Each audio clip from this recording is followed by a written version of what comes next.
Buenos días, profesoras y compañeros. En el día de hoy estaremos escuchando nuestro podcast acerca de la Constitución de 1863 versus la Iglesia Católica en la provincia de Pasto.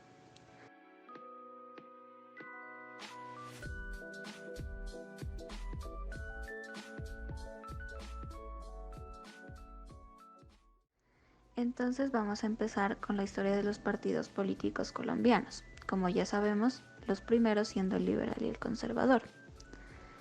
Resulta que en Colombia, el 16 de julio de 1848, se fundó el Partido Liberal y un año después, el 4 de octubre de 1849, surgió el Partido Conservador, cuya rivalidad suscitó guerras civiles y golpes de Estado tanto a nivel nacional como a nivel de nuestra provincia. Contexto político de 1863. En 1863, el país fue oficialmente llamado Estados Unidos de Colombia por la Constitución de Río Negro, la cual fue promulgada el 8 de mayo por los liberales, quienes habían acabado de ganar la Guerra Civil de 1860 a 1862. Durante este periodo, y lo que quedaba del siglo XIX colombiano, sectores conservadores y allegados a la Iglesia Católica se opusieron al proyecto educativo propuesto por el gobierno liberal entre 1860 y 1870, debido a su orientación laica, la cual aquellos veían como una amenaza para la estabilidad de la religión y la Iglesia en el país. A raíz de esto, los grupos pro-católicos emprendieron una ofensiva contra el gobierno para hacer frente a su proyecto educativo y promover al mismo tiempo su propia propuesta pedagógica. Constitución de 1863.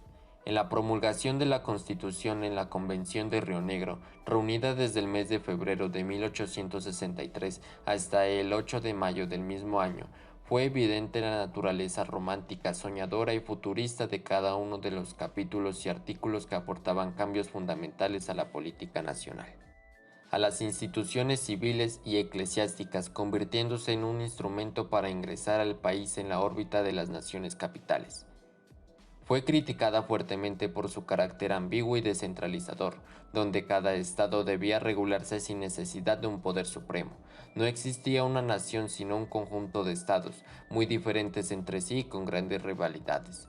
Una constitución opuesta a la ideología de los pueblos que conformaban a la gran nación colombiana, consagró el federalismo como forma de organización territorial y otorgó libertades que más tarde se convertirían en sus sepultadores. Las primeras confrontaciones entre la Iglesia Católica y los liberales tuvieron lugar en la región del sur del país, en la segunda mitad del siglo XIX. Fueron álgidas y prolongadas. La Iglesia, con una gran influencia en la sociedad y apoyada en su prestigio, no perdió la ocasión para atacar las políticas liberales.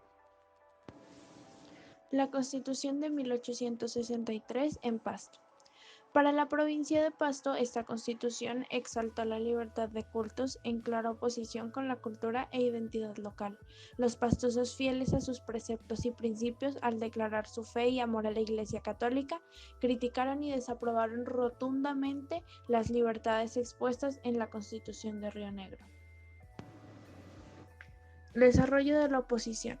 La ideología colonial se resistía a morir, amparada por la Iglesia Católica y su fiel escudero, el Partido Conservador. Se jugaba un poco sucio con el fin de defender el conservadurismo, su ideología, privilegios y todo lo que traía consigo. Debe usted estar alerta como en campaña al frente del enemigo, sin confiar en la simulada tranquilidad que afectan los centralistas, cuya conducta y procedimientos invigilará usted conscientemente, sin que ellos los entiendan y sin darle a conocer que les tienen desconfianza. Póngales espionaje comisionado para este fin a las personas más leales y caracterizadas del Partido Liberal, dijo el gobernador Manuel Valencia. Gobernador Manuel Valencia. Buscaron también desvertebrar el sistema de libertades absolutas instaurado por la Constitución. En Pasto es un blandón llamarse liberal. Al fin serlo era una actividad temeraria, ya que solamente la gente de estrato bajo podría ser liberal. Por lo contrario, ser conservador significa prepotencia, católico creyente y guardián de la fe católica. Guillermo Dulce. Parece que Esopo compuso su famosa fábula del lobo y del cordero para representar con ella el liberalismo y el clero de Colombia. El gobierno bebe el agua pura en las alturas de la fuente, pero como necesita un pretexto para devorar al débil cordillero que la toma al lado de abajo, lo acusa de ensuciarle el agua, al pobrecito que tiene la desgracia de beberla turbia y mezclada con la inmunda baba del sangriento rapaz. De El clero y el liberalismo en Colombia, El cordero y el lobo, por Manuel Restrepo. La figura del sacerdote ejerció poder y control social mediante la oratoria sagrada en un pueblo mayoritariamente analfabeta. Por tanto, el sacerdote católico se convirtió en el principal y con frecuencia el único agente político de la vida aldeana. Las revoluciones las ha hecho el liberalismo, la iglesia y el clero han sido sus víctimas. La influencia de Canuto y Barreda era temida. El gobierno había ingresado en un ámbito que por siglos había pertenecido a la Iglesia Católica, los espacios ideológicos, eliminando las barreras impuestas por la institución eclesiástica, convirtiéndose en una ofensa para los habitantes de Pasto y especialmente para los conservadores. Bueno, y para finalizar con este podcast, concluimos que el liberalismo fue adoptado por los intelectuales colombianos del siglo XIX como una forma de vida, de organización social y política para alejar el imperio social y económico edificado por la Iglesia Católica de los procesos ideológicos desarrollados por el liberalismo. Sin embargo, la fuerza construida por la Iglesia Católica era difícil de derrotar, sobre todo en la provincia de Pasto, donde su poder político se fortaleció y se nutrió de la influencia social y cultural en el pueblo pastuso. Por ende, utilizaba los ataques de los liberales como armas sociológicas de combate. En Pasto, la mayoría de sus habitantes, salvo los declarados liberales, permaneció fiel a los principios e ideología católica, oponiéndose permanentemente las medidas anticlericales del medio siglo. El pueblo de Pasto y muchos de sus gobernantes entregaron su vida, sus pertenencias y sus esfuerzos a la defensa de los preceptos de la religión católica.